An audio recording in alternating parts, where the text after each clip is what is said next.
जोहार साथियों, आप सभी का स्वागत है आपके अपने YouTube channel expert for Jharkhand में। दोस्तों, आज के इस वीडियो में रेलवे एनटीपीसी का प्रीवियस ईयर क्वेश्चन बैंक देखेंगे CBT 1 का, जिसमें से आज का इस सेट में आपको 30/12/2020 में जो पूछे गए प्रथम पाली के प्रश्न हैं उसका जीके और जीएस आपको इस वीडियो में कराया जाएगा। और ये वीडियो जो है दूसरा वीडियो है। इससे पहले आपको एक वीडियो हम दे चुके हैं, तो जो दोस्त नहीं देखे हैं वीडियो के डिस्क्रिप्शन में उसका लिंक दे देंगे, आप वहां से वीडियो को देख सकते हैं।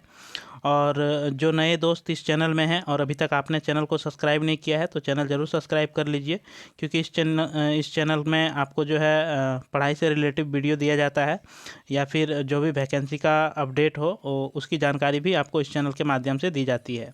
तो आप वीडियो को जो है अंत तक देखिए दोस्तों। इसके बाद आपको लगे कि ये वीडियो आपके लिए हेल्पफुल है तो आप एक लाइक कर दीजिए और अपने दोस्तों को वीडियो ज़्यादा से ज़्यादा शेयर कर दीजिए। तो चलिए आज के प्रश्नों को हम शुरू करते हैं और देखते हैं आज का प्रश्नों को।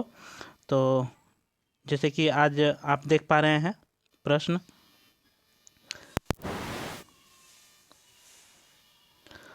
केवल हम इस वीडियो में आपको जीके और जीएस को ही कवर करते हुए आगे निकल जाएंगे दोस्तों, ठीक है। तो आज का पहला प्रश्न है कि निम्नलिखित में से कौन से अकशेरुकी प्राणियों में शामिल नहीं है। तो इसका राइट आंसर आपका हो जाएगा दोस्तों सरीसृप।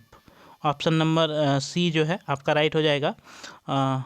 ये सरीसृप जो है ये आपका अकशेरुकी प्राणियों के श्रेणी में नहीं आता है। अकशेरुकी प्राणी श्रेणी उसे कहा जाता है दोस्तों जिसमें जो है मेरुदंड नहीं होता है, ठीक है। अकशेरुकी प्राणी किसको कहता है? जिसमें मेरुदंड नहीं पाया जाता है। सभी प्रजातियों में से 97% जो आपका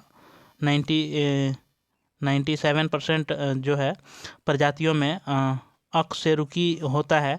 जैसे कि आपको कीड़े हो गया, एनेलिडा हो गया, मोलास्का हो गया, एकिनोडर्म हो गया, पोर्टोजोआ हो गया, ये सब में जो है अकशेरुकी के अंतर्गत आता है। और स्तनधारी जो है वह आपका अकशेरुकी, ठीक है, अकशेरुकी में आता है आपका, बता दिए नाम। और स्तनधारी जो आता है वह कशेरुकी में आता है आपका स्तनधारी। जैसे मछली हो गया, पक्षी हो गया, सरीसृप हो गया, उभयचर हो गया, क्योंकि इसमें रीढ़ की हड्डी यानी कि मेरुदंड पाया जाता है। तो चलिए हम नेक्स्ट प्रश्न देखते हैं दोस्तों। नेक्स्ट प्रश्न है कि निम्नलिखित में से क्या तंत्रिका तंतुओं से बना होता है जो प्रतिवर्ती क्रियाओं के बीच मध्यस्थता करता है और आवेगों को मस्तिष्क तक और मस्तिष्क से विभिन्न भागों तक पहुंचाता है? उसका नाम क्या है? तो इसका राइट आंसर आपका हो जाएगा मेरुरज्जु। ऑप्शन नंबर सी जो है आपका राइट हो जाएगा। इसका नाम क्या है? मेरुरज्जु। रीढ़ की हड्डी केंद्रीय तंत्रिका तंत्र का ही एक भाग होता है दोस्तों, और यह एक लंबी पाइप के जैसा संरचना होती है जो कि मॉड्यूला अम्बलांगेटा, ठीक है, अम्बलांगेटा ये उत्पन्न करता है। और यह मस्तिष्क का वह भाग होता है जिसमें तंत्रिका तंतुओं का ये जो है संग्रहण करता है और रीढ़ की हड्डी के केशुरुक स्तंभ तक जो है इसे भेजता है, ठीक है। और यह पृष्ठ और उदर जड़ों के रूप में जो है विभाजित किया जाता है, जिसमें तंत्रिका फाइबर शामिल होता है जो कि रीढ़ की हड्डी का ये निर्माण करता है। चलिए नेक्स्ट प्रश्न देखते हैं। नेक्स्ट प्रश्न है आपका कि कंप्यूटर के संदर्भ में ट्रैकर बॉल एक खाली जगह क्या है? ट्रैकर बॉल जो है वह क्या है आपको बताना है। तो ट्रैकर बॉल जो है आपका स्टोरेज है, प्रोसेसिंग है, इनपुट है या आउटपुट है? तो इसका राइट आंसर हो जाएगा दोस्तों ये आपका ट्रैक बॉल जो है एक इनपुट डिवाइस होता है जिसमें जो है आपका बॉल शीर्ष पर स्थित होता है और ट्रैक बॉल को रोल करने पर जो है आंतरिक रोलर्स मूवमेंट को जो है सेंसर करके ये निर्देशित करता है, ठीक है। चलिए नेक्स्ट प्रश्न देखते हैं। नेक्स्ट प्रश्न है आपका कि गार्डन का गार्डनर से वही संबंध, ये तो रीजनिंग का सवाल है दोस्तों, ठीक है। नेक्स्ट प्रश्न देखते हैं हम। नेक्स्ट प्रश्न है आपका कि 2018 में निपाह संक्रमण प्रकोप कहाँ फैला था? तो इसका राइट आंसर हो जाएगा दोस्तों केरल में। ऑप्शन नंबर डी जो है आपका राइट हो जाएगा। और ये जो है आपका 19 मई 2018 को जो है केरल में कोझिकोड ज़िले में जो है निपाह वायरस जो था ये संक्रमित सबसे ज़्यादा जो हुआ था वह केरल हुआ था। दक्षिण भारत में निपाह वायरस का पहला संक्रमण देखा गया था इसी डेट को 19 मई को।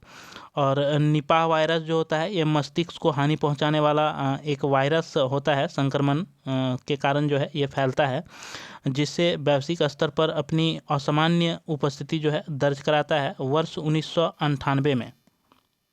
ठीक है, 98 में जब यह पहली बार सुगई निपाह नामक मलेशियाई गांव में देखा गया था। ये सबसे पहले कहाँ देखा गया था? तो सुंगई में जो है इसे देखा गया था, मलेशिया के सुंगई में एक गांव में, जिससे जो है काफ़ी ज़्यादा लोगों की इस वायरस के कारण मृत्यु हो गई थी। चलिए नेक्स्ट प्रश्न देखते हैं। नेक्स्ट प्रश्न है आपका कि भारत को कौन सा राज्य सोने का सबसे बड़ा उत्पादक राज्य है? तो इसका राइट आंसर हो जाएगा दोस्तों ऑप्शन नंबर बी कर्नाटक। ठीक है, भारत में कर्नाटक के कोलार, ठीक है, कोलार में जो है सोना का भंडार है। कर्नाटक के कोलार में जो है सोना का भंडार है। और ये खदानें विश्व की सबसे गहरी खदानों में से एक है, जो कि अयस्क को खनन करने में बहुत ही महत्वपूर्ण ये भूमिका अपना निभाती है। नेक्स्ट प्रश्न देखते हैं। नेक्स्ट प्रश्न है कि निम्नलिखित में से किसे प्राणी जगत के अंतर्गत वर्गीकृत किया जाता है? तो इसका राइट आंसर हो जाएगा दोस्तों मेटाजोवा। ऑप्शन नंबर बी जो है आपका राइट हो जाएगा मेटाजोवा। एनिमेलिया किंगडम जंतु जगत या विषमपोषी यूकेरियोटिक बहुकोशिकीय जीव है, जिसमें एक नाभिक और एक जो है आपका कोशिका झिल्ली और माइक्रोकॉन्ड्रिया जैसी कोशिकाएं होती है। और ये विषमपोषी होता है और ऊर्जा उपचयन के लिए जो है ऑक्सीजन का उपयोग करता है ये मोटाजोवा। ठीक है, चलिए नेक्स्ट प्रश्न देखते हैं। नेक्स्ट प्रश्न है कि बेरिंग जलडमरू मध्य किसे जोड़ता है? तो इसका राइट आंसर आपका हो जाएगा दोस्तों आर्कटिक महासागर को प्रशांत महासागर से जोड़ने वाला जो जल संधि है वह क्या है? बेरिंग जल संधि इसका नाम है, जो कि ये उत्तर में चुकवी सागर या फिर आप आर्कटिक सागर का हिस्सा ये है चुकवी सागर, तथा दक्षिण में जो है ये बेरिंग सागर जो कि प्रशांत महासागर में पड़ता है। ये दोनों के बीच को जो है जोड़ने वाला एक जलडमरू मध्य है, जो कि रूसी साम्राज्य की सेवा में एक डेनिश खोजकर्ता विटस वेरिंग के नाम पर जो है इसका नाम रखा गया है। चलिए हम नेक्स्ट प्रश्न देखते हैं। नेक्स्ट प्रश्न है आपका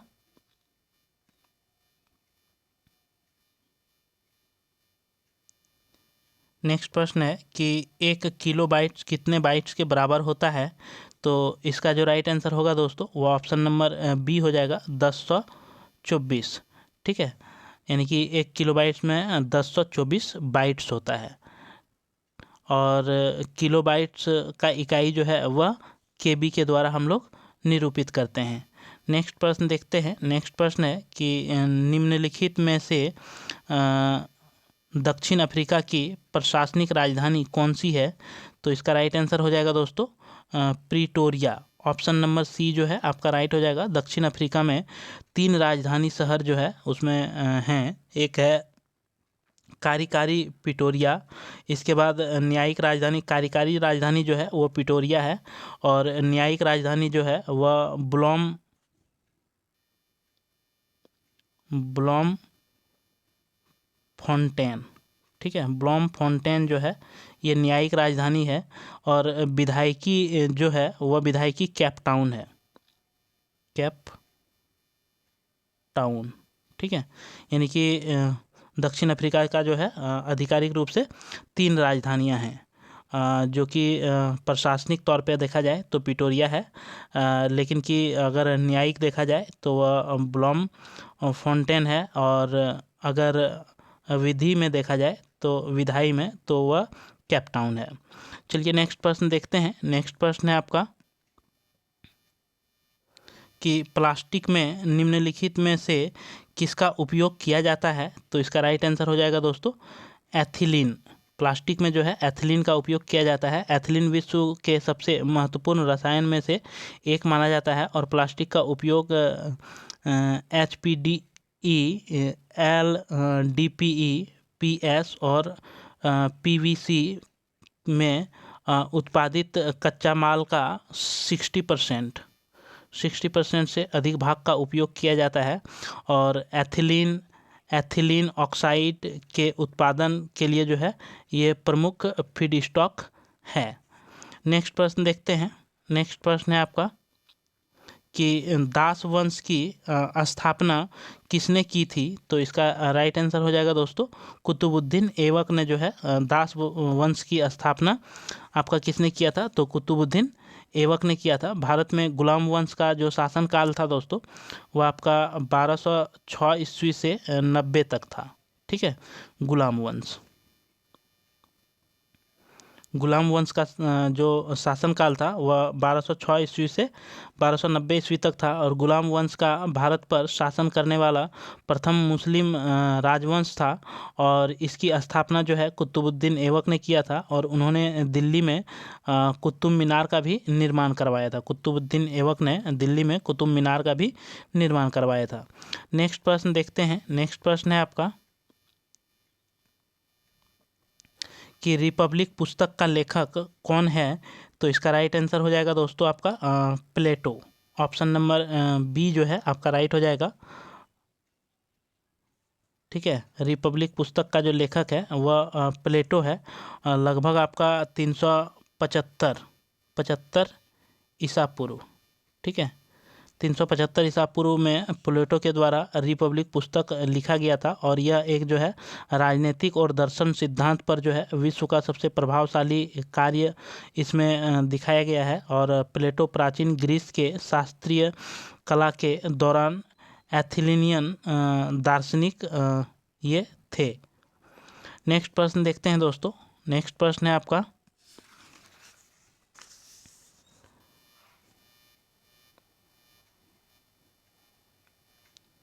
नेक्स्ट प्रश्न है कि 2022 में राष्ट्रमंडल खेल कहाँ आयोजित होंगे? तो इसका राइट आंसर हो जाएगा दोस्तों बर्मिंघम। ऑप्शन नंबर सी जो है आपका राइट हो जाएगा। ये करंट अफेयर्स का सवाल है दोस्तों। नेक्स्ट प्रश्न देखते हैं। नेक्स्ट प्रश्न है आपका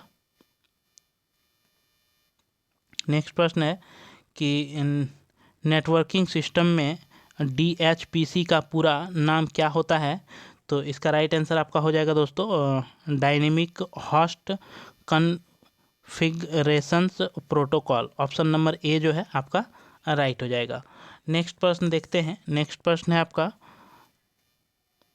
कि असम और अरुणाचल प्रदेश को जोड़ने वाला भारत का सबसे लंबा सड़क सह रेल पुल क्या कहलाता है? तो इसका राइट आंसर आपका जो हो जाएगा दोस्तों वो हो जाएगा Bogibeel bridge. Option number D जो है आपका राइट हो जाएगा बोगीबील ब्रिज। भारत के जो है असम में ब्रह्मपुत्र नदी पर बना हुआ ये ब्रिज है बोगीबील। किस पर बना हुआ है? ब्रह्मपुत्र नदी पर। ठीक है, और ये देश का सबसे लंबा रेलवे एवं सड़क पुल माना जाता है बोगीबील को। और बोगीबील पुल के नीचे की तरफ 2 रेल लाइन बिछाई गई है, और उसके ऊपर जो है 3 लेन की सड़क लाइन आपका बनाया गया है, जिसका उद्घाटन जो है 2018 में किया गया है। ठीक है, चलिए नेक्स्ट प्रश्न देखते हैं हम। नेक्स्ट प्रश्न है आपका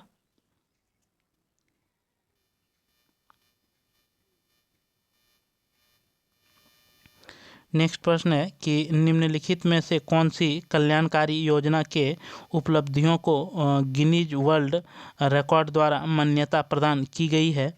तो इसका राइट आंसर आपका हो जाएगा दोस्तों प्रधानमंत्री जन धन योजना। ऑप्शन नंबर ए जो है ये राइट हो जाएगा। ये योजना जो है आपका 28 अगस्त 2014 28 अगस्त 2014 को प्रधानमंत्री नरेंद्र मोदी के द्वारा शुरू किया गया योजना था जन धन योजना। और यह एक वित्तीय समावेशन अभियान है जो कि बैंकिंग सुविधाओं तक सार्वभौमिक पहुंच बनाना इसका सुनिश्चित करना था। और इसके एक सप्ताह के सबसे अधिक बैंक खाते जो है खोले गए थे। Guinness book of world record में अपना नाम भी इन्होंने दर्ज करवाया था। ठीक है, नेक्स्ट प्रश्न देखते हैं। नेक्स्ट प्रश्न है आपका कि निम्नलिखित में से क्या जम्मू और कश्मीर में स्थित है। तो इसका राइट आंसर हो जाएगा दोस्तों दाची गाम राष्ट्रीय उद्यान। ये जो है आपका जम्मू कश्मीर में स्थित है। दाची ग्राम राष्ट्रीय उद्यान केंद्र शासित प्रदेश आपका जम्मू और कश्मीर में स्थित है। और ये पार्क का नाम जो है उन 10 गांवों की याद में रखा गया है। ये दाची ग्राम जो है ये 10 गांवों के याद में रखा गया है, जिसका गठन के लिए जो है स्थानांतरित किया गया था। यानी कि इसे जब उद्यान को बनाया गया था तो इसमें 10 गांवों को खाली कराया गया था और इसी के 10 गांवों के याद में जो है इसका नाम दाची ग्राम रखा गया है। और यह दुर्लभ और गंभीर रूप से लुप्त प्राय हंगूल या फिर आपका कश्मीरी हिरन के निवास के रूप में ये सबसे ज़्यादा लोकप्रिय है। नेक्स्ट प्रश्न देखते हैं। नेक्स्ट प्रश्न है आपका कि निम्नलिखित में से कौन सा एक अजैविक घटक नहीं है। तो इसका राइट आंसर हो जाएगा दोस्तों हरा पौधा जो है ये अजैविक घटक नहीं है। बाकी जो है आपका सूर्य का प्रकाश, मृदा और जल जो है ये अजैविक घटक है, लेकिन कि हरा पौधा आपका अजैविक घटक नहीं है।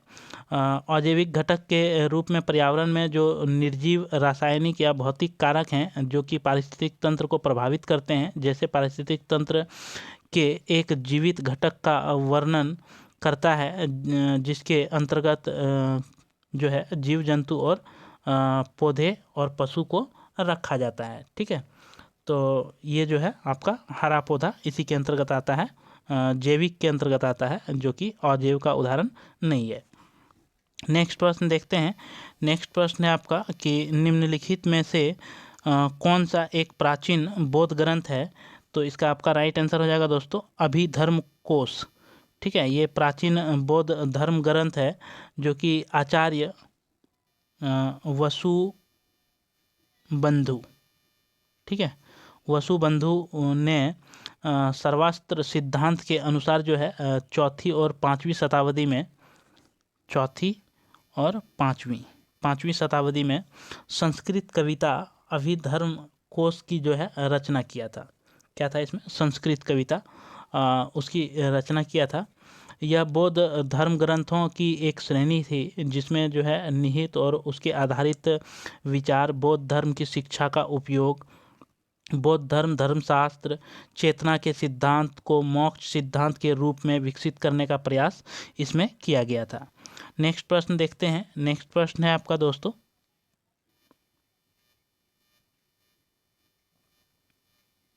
नेक्स्ट प्रश्न है कि भारत में सार्वजनिक क्षेत्र के उद्यमों में विनिवेश प्रक्रिया किस वर्ष प्रारंभ हुई है। तो इसका राइट आंसर हो जाएगा दोस्तों आपका 1991। ठीक है, ऑप्शन नंबर बी जो है ये आपका राइट हो जाएगा 1991। एक्चुअली में ये 1991 नहीं होना चाहिए दोस्तों, यहाँ पे 1990 होना चाहिए। ठीक है, लेकिन कि आपका राइट आंसर हो जाएगा ऑप्शन के अनुसार option number B.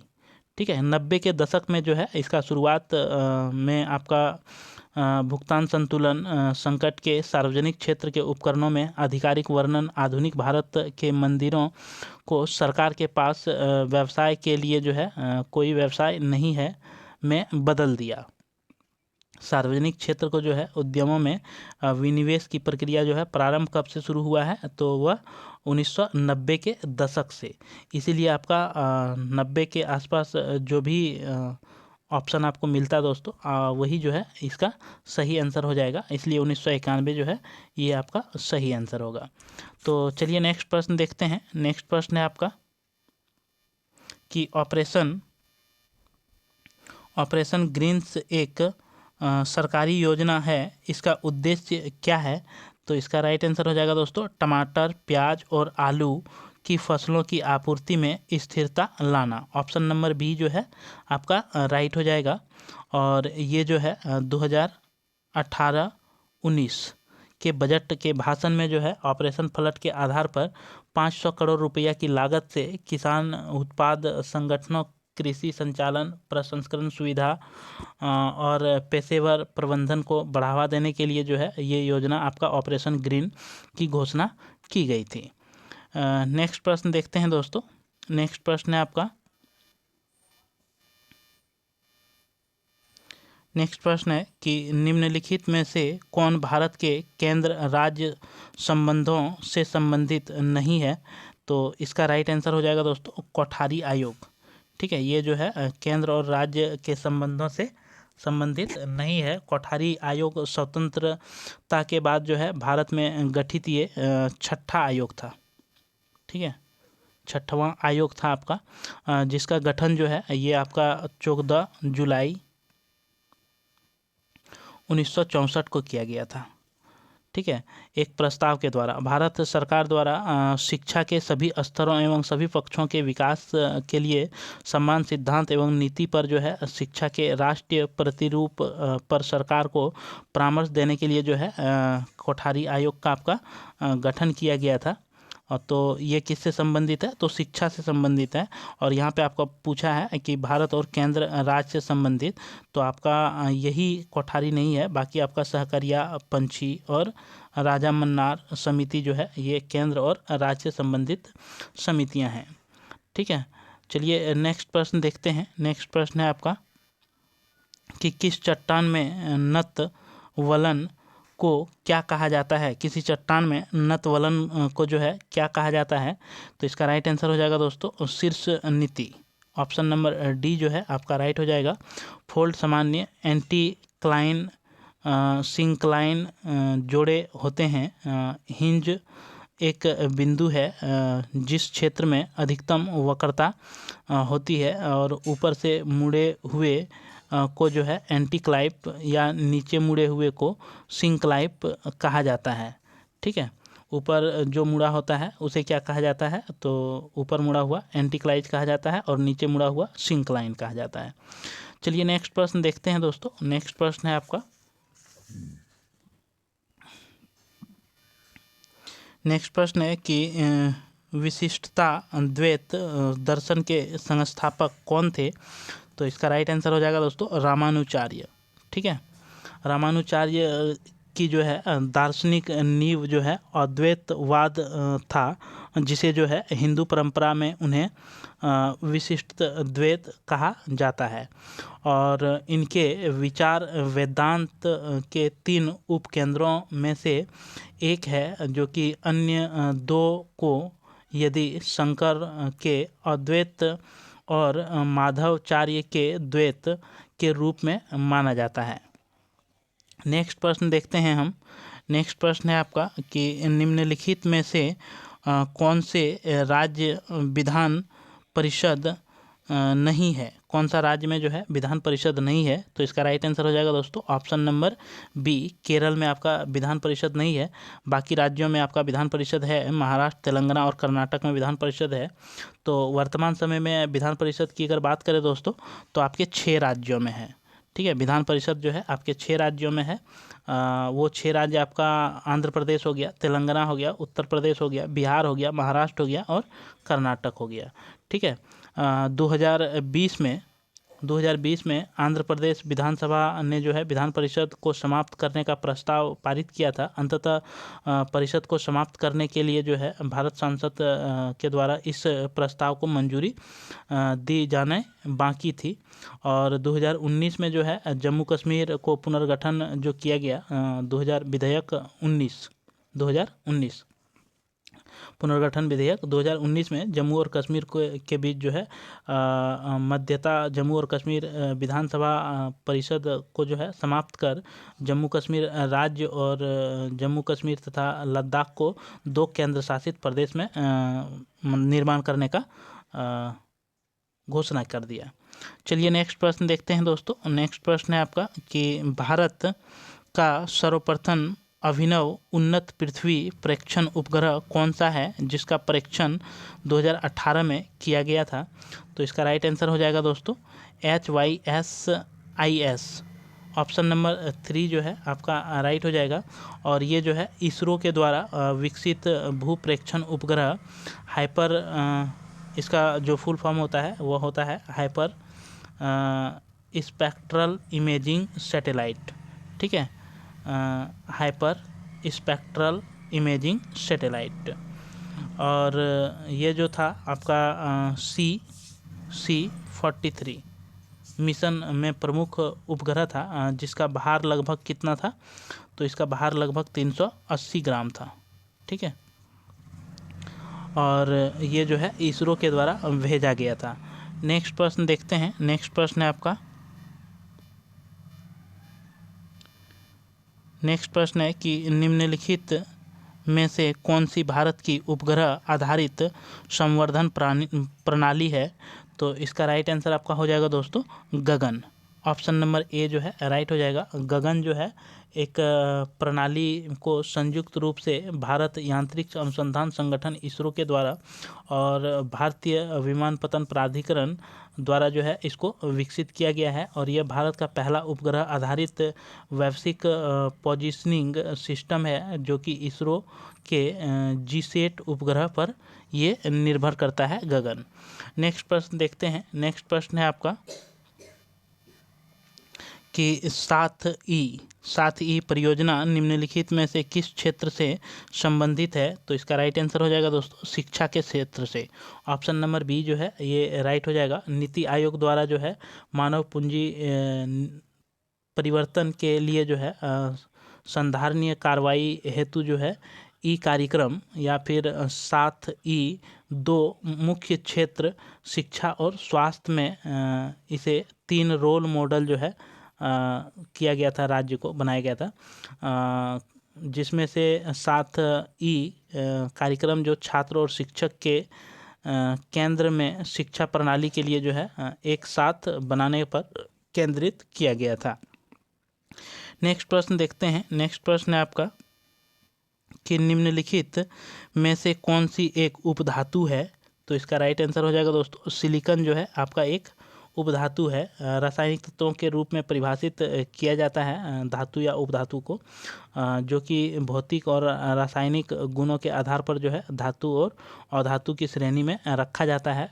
Bronze, germanium, silicon, antimony, arsenic और ट्यूरेरियम 6 व्यापक रूप से जो है ये उपधातुएं हैं। 6 जो है आपका उपधातु होता है। ठीक है, चलिए नेक्स्ट प्रश्न देखते हैं। नेक्स्ट प्रश्न है कि सौर प्रभामंडल का प्रेक्षण का अध्ययन करने हेतु भारत व वैज्ञानिक मिशन को क्या कहा जाता है? तो इसका राइट आंसर हो जाएगा दोस्तों Aditya L1। Option number C जो है ये राइट हो जाएगा। भारतीय अंतरिक्ष अनुसंधान संगठन इसरो के द्वारा जो है निर्मित आदित्य L1 एक यांत्रिक यान है जिसका मिशन जो था वह सूर्य के अध्ययन करना था और इसे जो है यांत्रिक्ष में एक बिंदु पर रखा जाए जिसे जो है L1 लैग्रेंज बिंदु के रूप में जो है ये जाना जाता है। और आदित्य L1 सूर्य के कोरोना, ठीक है, कोरोना जहाँ पे दृश्य एवं अवरक्त किरणें होती है उसी को कोरोना कहा जाता है सूर्य का। सूर्य के बाह्य प्रकाश मंडल सॉफ्ट एंड हाई एक्सरे, बाह्य प्रकाश मंडल को क्या कहा जाता है? तो सॉफ्ट एंड हाई एक्सरे। और वर्णमंडल को जो है पाराबैंगनी कहा जाता है। और सोलर इमिजेशंस को सोलर विंड और जो है फ्लेयर तथा कोरोनाल मास इमेजेशंस का सूर्य के चारों ओर जो है चक्कर लगाकर इसका अध्ययन करेगा आदित्य L1। चलिए नेक्स्ट प्रश्न देखते हैं। नेक्स्ट प्रश्न है आपका बिग बैंग थ्योरी किसके द्वारा प्रतिपादित किया गया है? तो इसका राइट आंसर हो जाएगा दोस्तों जॉर्ज लेमाइटर। जॉर्ज लेमाइटर के द्वारा जो है बिग बैंग थ्योरी का जनक माना जाता है, और इसी के द्वारा जो है बिग बैंग थ्योरी का सिद्धांत दिया गया था। यह पहला व्यक्ति है जिन्होंने इस सिद्धांत को दिया, और आसपास की आकाश गंगाओं के विस्तार को जो है विस्तार ब्रह्मांड को जो है बिग बैंग थ्योरी के माध्यम से इन्होंने समझाया था, जिसे एडविन्स हबल द्वारा जो है अवलोकन के बाद जो है इसकी पुष्टि की गई थी। नेक्स्ट प्रश्न देखते हैं। नेक्स्ट प्रश्न है, तो याद रखिएगा जॉर्ज लेमाइटर। नेक्स्ट प्रश्न है आपका कि 1912 में सिविल सेवाओं के संबंध में रॉयल कमीशन के गठन के समय वायसराय कौन था? तो इसका राइट आंसर हो जाएगा दोस्तों Lord Hardinge. Option number C जो है ये आपका राइट हो जाएगा। इस लिंग गठन कमीशन की नियुक्ति जो है आपका 1912 ईस्वी में उच्च पदों पर विशेष रूप से इंडियन सिविल सर्विसेज में भारतीयों की भर्ती के लिए जो है समस्या पर विचार करने का उद्देश्य किया गया था। ठीक है, यानी कि इस कमीशन के द्वारा जो है भारत के लोगों को अधिकारी के रूप में रखने के लिए जो है पहल किया गया था, और उस समय जो आपके वायसराय थे वह लॉर्ड हार्डिंग था।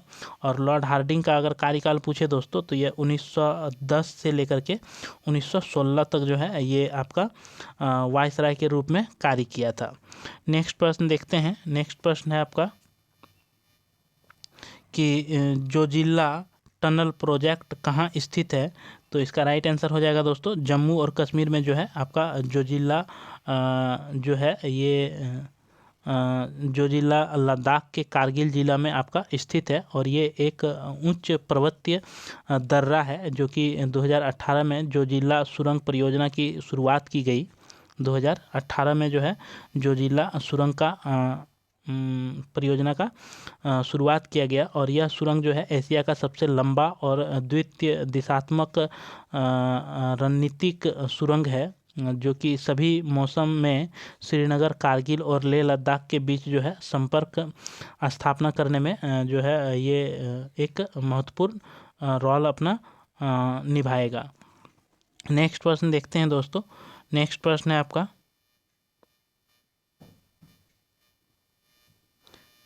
नेक्स्ट प्रश्न है कि OECD का मुख्यालय कहाँ स्थित है? तो इसका राइट आंसर जो होगा दोस्तों वो आपका हो जाएगा पेरिस। ऑप्शन नंबर सी जो है आपका राइट हो जाएगा आर्थिक सहयोग एवं विकास संगठन। OECD का फुल फॉर्म क्या होता है?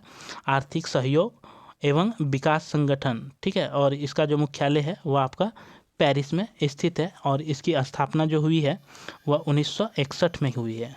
ठीक है, इसकी स्थापना 1961 जो कि पेरिस फ्रांस में आपका स्थित है, और OECD का फुल फॉर्म आर्थिक सहयोग एवं विकास संगठन होता है।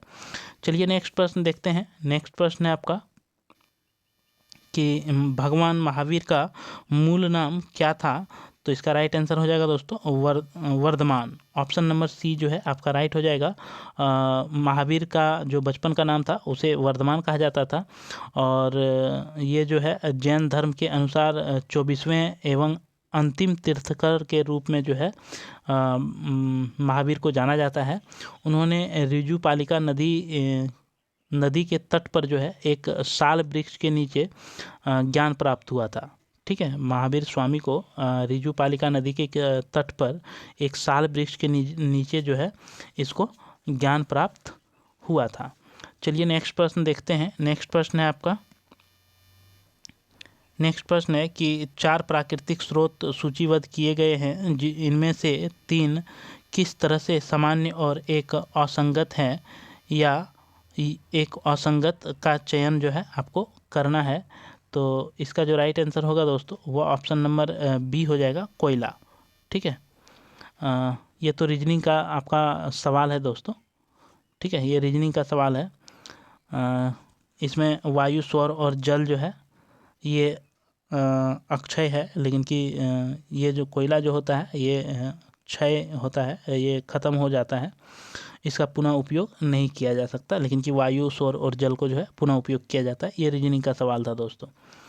चलिए नेक्स्ट प्रश्न देखते हैं। नेक्स्ट प्रश्न है कि महान साहित्य कृति मृच्छकटिक का लेखक जो है कौन है? तो इसका राइट आंसर हो जाएगा दोस्तों शूद्रक। ऑप्शन नंबर बी जो है आपका राइट हो जाएगा। मृच्छकटिका का संस्कृत एक नाटक है। ये क्या है दोस्तों? मृच्छकटिक जो है ये संस्कृत नाटक है, जिसे शूद्रक ने आपका ईसा पूर्व दूसरी सदी में जो है इसको लिखा था। इसमें चारुदत्त नाम के एक युवक एक धनी दरबारी वसंत सेना के प्रति उसके प्रेम का जो है बखान इसमें नाटक में किया गया है। चलिए नेक्स्ट प्रश्न देखते हैं दोस्तों। नेक्स्ट प्रश्न है आपका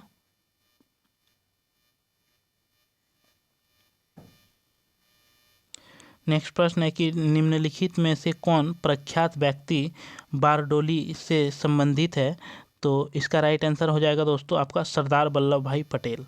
ठीक है, बारडोली से जो संबंधित है वह आपका सरदार वल्लभ भाई पटेल है, और इन्होंने 1928 ईस्वी में बारडोली सत्याग्रह का नेतृत्व किया था, और जो है नेतृत्व बढ़ते हुए कर के विरोध में जो है इन्होंने ये बारडोली सत्याग्रह किया था। किसके खिलाफ? तो कर के विरोध में। इस आंदोलन में व्यापक रूप से जो है महिलाएं भाग ली थी, और इन महिलाओं ने सरदार वल्लभ भाई पटेल को एक उपनाम दिया था। ठीक है, पटेल को जो है सरदार उपनाम दिया था। इसके बाद महात्मा गांधी ने यंग इंडिया समाचार पत्र में अपने लेखन के माध्यम से जो है आंदोलन को समर्पित किया था, ये बारडोली आंदोलन को। नेक्स्ट प्रश्न देखते हैं। नेक्स्ट प्रश्न है कि अक्टूबर 2020 के अनुसार भारत के 15वें वित्त आयोग के अध्यक्ष कौन हैं? तो इसका राइट आंसर हो जाएगा दोस्तों NK Singh. Option number D जो है आपका राइट हो जाएगा। भारतीय संविधान के अनुच्छेद 280 के अंतर्गत जो है प्रत्येक 5वें वर्ष या आवश्यकता अनुसार उससे पहले भी राष्ट्रपति द्वारा वित्तीय आयोग का गठन जो है वो किया जाता है। और नवंबर 2017 में भारत के राष्ट्रपति द्वारा जो है NK सिंह की अध्यक्षता में 15वें वित्त आयोग का जो है गठन किया गया था, और इसकी सिफारिश जो है वर्ष 2021-22 से 2025-26 तक 5 वर्षों की अवधि के लिए होगी। और जो है आपका कितना होगा? 2021-22 से लेकर के 25-26 तक जो है इसका कार्यकाल 5 साल का होगा। ठीक है, NK सिंह का। चलिए नेक्स्ट प्रश्न देखते हैं। नेक्स्ट प्रश्न है कि निम्नलिखित में से कौन सा 2014 में भारत का 29वां राज्य बना है? तो इसका राइट आंसर हो जाएगा दोस्तों आपका तेलंगाना। ऑप्शन नंबर सी जो है ये राइट हो जाएगा। और ये तेलंगाना राज्य जो बना है ये 2 जून 2014 को जो है ये 29वां राज्य का गठन किया गया है। और ये आंध्र प्रदेश का जो है उत्तर पश्चिम, ठीक है, आंध्र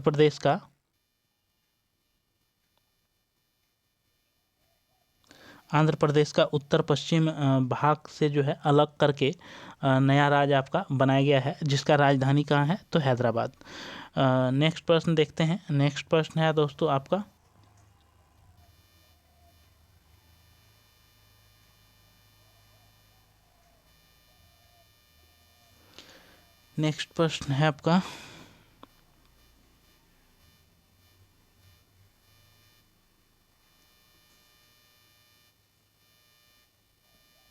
अब नहीं है क्या दोस्तों? GK GS का सवाल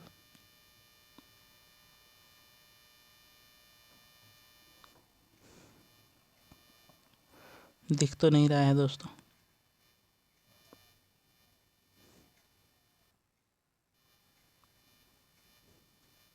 ठीक नहीं है। ये हो गया आपका जो 30/12/2020 को जो प्रथम पाली में पूछा गया प्रश्न था एनटीपीसी के द्वारा, उसमें जीके जीएस के जितने भी इम्पोर्टेंट सेक्शन थे वो सारे आपको इस वीडियो में कवर करा दिया गया। ये वीडियो आपको कैसा लगा दोस्तों? अगर अच्छा लगा हो तो आप एक लाइक कर दीजिए और ज़्यादा से ज़्यादा अपने दोस्तों को ये वीडियो जो है शेयर कर दीजिए। तो चलिए फिर आपसे हम अगले वीडियो में मिलते हैं। तब तक मेरे तरफ से सभी दोस्तों को जोहार, धन्यवाद, जय झारखंड, जोहार झारखंड।